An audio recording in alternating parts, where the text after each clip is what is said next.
Capítulo 6. Los naturales de este imperio son un poco menos de 6 pulgadas de alto, de estatura media. Existe la misma proporción con los demás animales, así como con árboles y plantas. Por ejemplo, los caballos y bueyes más grandes tienen de 4 a 5 pulgadas de altura. Los carneros, pulgada y media, poco más o menos. Los gansos, el tamaño de un gorrión aproximadamente, y así varias gradaciones en sentido descendente, hasta llegar a los más pequeños, que para mi vista eran casi imperceptibles. Pero la naturaleza ha adaptado los ojos de los liliputienses a todos los objetos propios para su visión. Ven con gran exactitud, pero no a gran distancia.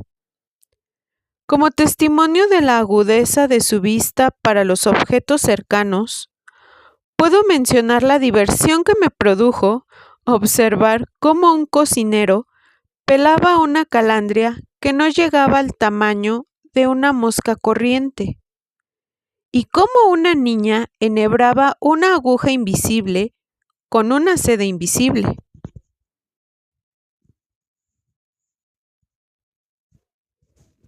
He ahí la imagen.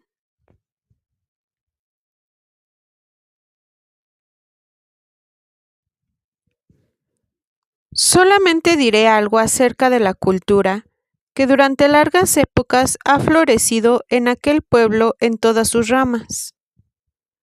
La manera de escribir es muy particular, pues no escriben ni de izquierda a derecha como los europeos, ni de derecha a izquierda como los árabes, ni de arriba a abajo como los chinos, sino oblicuamente, de uno a otro ángulo del papel.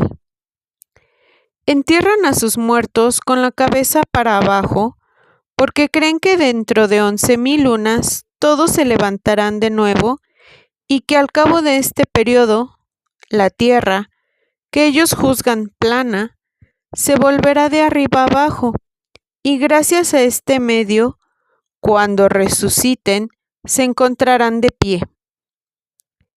En este imperio hay algunas leyes y costumbres muy particulares. Todos los crímenes contra el Estado se castigan con la mayor severidad, pero si la persona acusada demuestra plenamente su inocencia en el proceso, inmediatamente se da al acusador muerte ignominiosa, y al inocente se le indemniza 4 veces de sus bienes muebles. Si el fondo no alcanza, es generosamente completado por la corona. El emperador, asimismo, confiere al interesado alguna pública prueba de su gracia y se proclama su inocencia por la ciudad. Todo el que allí pueda probar que ha observado puntualmente las leyes de su país durante 73 lunas, tiene derecho a ciertos privilegios, de acuerdo con su calidad y condición de vida, unidos a una cantidad de dinero proporcionada, que sale de un fondo especial para este uso. Asimismo, adquiere el título de Snilnal, o sea, legal, que se añade a su apellido, pero que no pasa a los descendientes. Aquellas gentes pensaron que era un enorme defecto de nuestra política lo que yo les referí acerca de obligar nuestras leyes solo por el castigo, sin mencionar el premio para nada. Por esta razón, la imagen de la justicia en sus tribunales está representada con 6 ojos, 2 delante, 2 detrás y 1 a cada lado, que significan circunspección, más una bolsa de oro abierta en la mano derecha y una espada envainada en la izquierda, con lo que se muestra que está mejor dispuesta para recibir el premio que para el castigo. Al escoger personas para cualquier empleo, se valora más la moralidad que las grandes aptitudes. Piensan que la justicia, la verdad, la moderación y otras cosas parecidas están en todos los hombres y que la práctica de estas virtudes capacitan a cualquier hombre para el servicio de su país, salvo aquellos casos en que se requieran estudios especiales. Y creían que la falta de virtudes morales estaban tan lejos de poder suplirse con dotes superiores de inteligencia que nunca debían ponerse cargos en manos tan peligrosas como las de gentes que merecieran tal concepto. Del mismo modo, no creer en la divina providencia incapacita a un hombre para desempeñar un cargo público.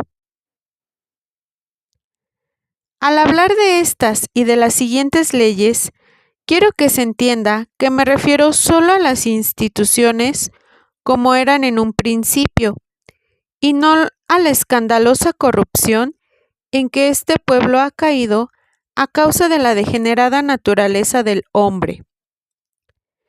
Esa vergonzosa práctica de obtener altos cargos haciendo piruetas, o de obtener divisas de favor y distinción, saltando por encima de varillas o arrastrándose bajo a ellas, ha de saber el lector que fue introducida por el abuelo del emperador hoy reinante, y ha prosperado mucho por el incremento gradual de partidos y facciones.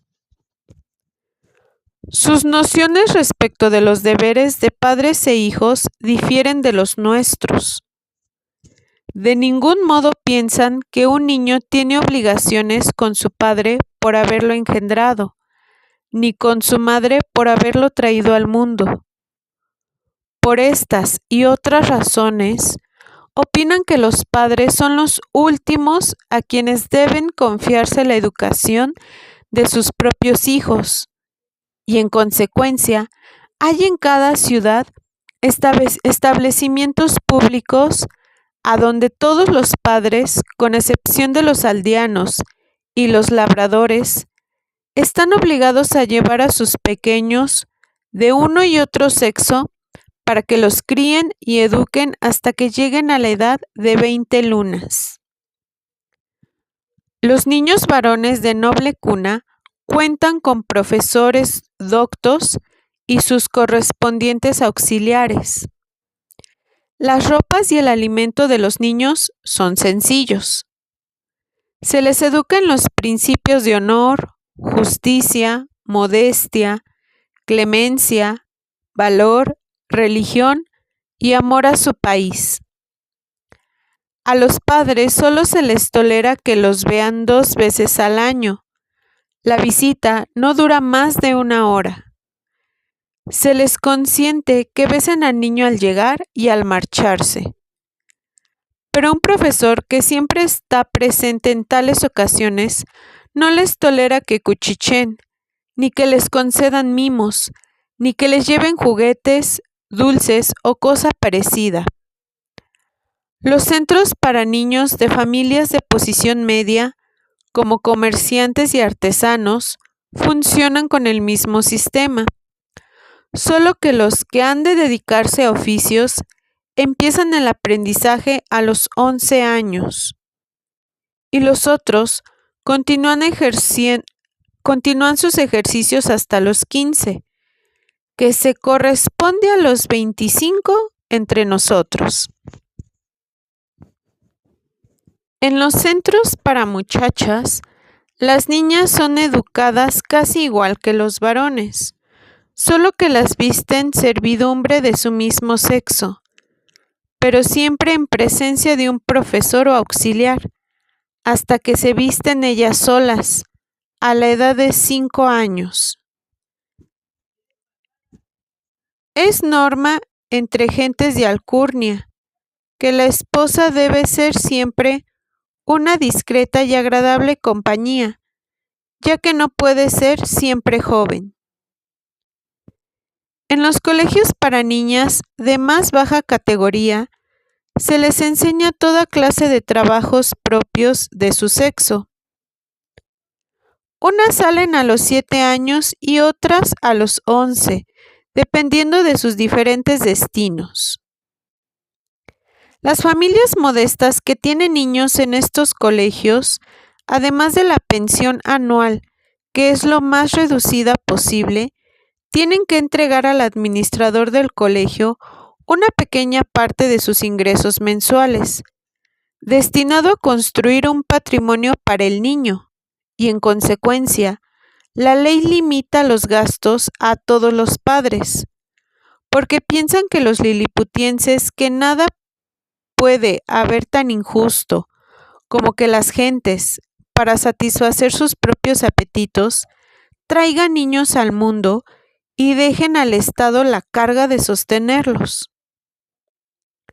Los aldeanos y labradores conservan a sus hijos en casa, ya que su ocupación ha de ser solo labrar y cultivar la tierra, y por tanto, su educación de poca repercusión para la comunidad. A los pobres y enfermos se les recoge en hospitales porque no existe la mendicidad. Y ahora, quizá pueda interesar al lector que yo explique mi modo de vivir en aquel país durante una residencia de 9 meses y 13 días. Como tengo idea de mecánica y como también me forzaba la necesidad, me había hecho una mesa y una silla bastante buenas con los mayores árboles del Parque Real. Se emplearon 200 costureras para hacerme camisas y lienzos para la cama y la mesa, todo de la más fuerte y vasta calidad. Y sin embargo, tuvieron que reforzar el tejido dándole varios dobleces, porque el más grueso era más fino que la batista. Las costureras me tomaron medida acostándome yo en el suelo y subiéndose una en mi cuello y otra hacia media pierna, con una fuerte cuerda que sostenían extendida una por cada punta, mientras otra tercera medía la longitud de la cuerda con una regla de 1 pulgada de largo. Cuando estuvo acabado el traje que tuvieron que hacer en mi propia casa, pues en la mayor de las suyas no hubiera cabido, tenía el aspecto de uno de esos trabajos de retacitos que hacen las señoras en Inglaterra, salvo que era todo de un mismo color.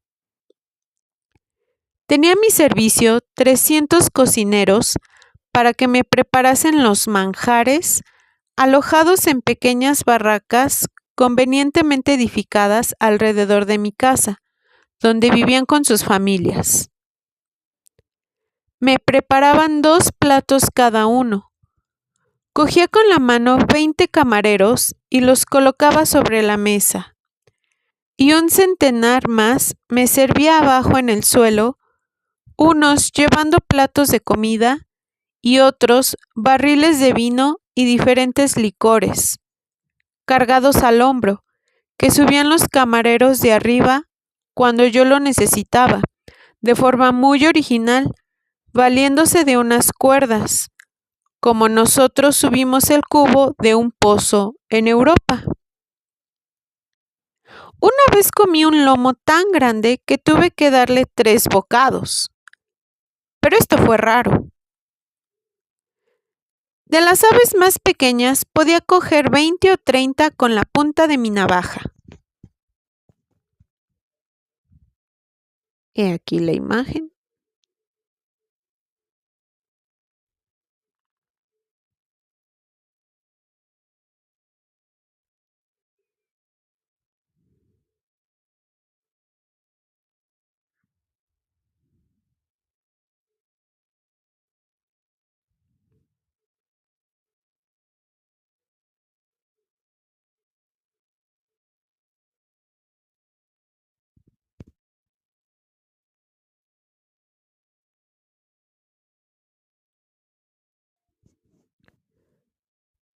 Un día, Su Majestad Imperial, informado de mi método de vida, quiso venir con su real consorte y los jóvenes príncipes a comer conmigo. Vinieron rodeados de su guardia. Tengo mis razones particulares para creer que esta visita de Su Majestad dio a Flimnap motivos para hacer malos comentarios con su señor. Este ministro había sido siempre mi secreto enemigo, aunque exteriormente me halagaba más de lo que acostumbraba por su carácter áspero. Pintó al monarca la triste situación de su tesoro, cómo yo había costado a Su Majestad por encima de 1,5 millones de sprugs, su mayor moneda de oro, aproximadamente del tamaño de una lentejuela, y en resumidas cuentas, cuán conveniente sería aprovechar una ocasión favorable para deshacerse de mí. Debo defender aquí la reputación de una distinguida dama. El tesorero empezó a sentirse celoso de su mujer, por culpa de ciertas malas lenguas que le informaron de que había concebido una violenta pasión por mi persona, y durante algún tiempo cundió por la corte el rumor de que ella había venido una vez secretamente a mi alojamiento. Declaró solemnemente que esto es una invención infame, sin ningún fundamento, aparte de que ella se dignaba tratarme con todas las inocentes muestras de confianza y amistad. Y además apeló a todos mis criados para que digan si alguna vez vieron a mi puerta coche alguno sin saber a qué persona llevaba.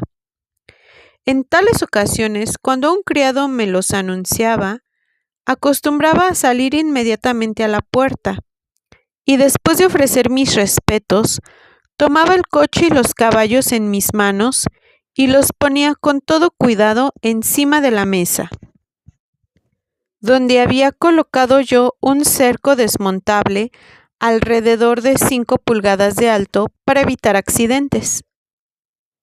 Con frecuencia he tenido al mismo tiempo 4 coches con sus caballos sobre mi mesa.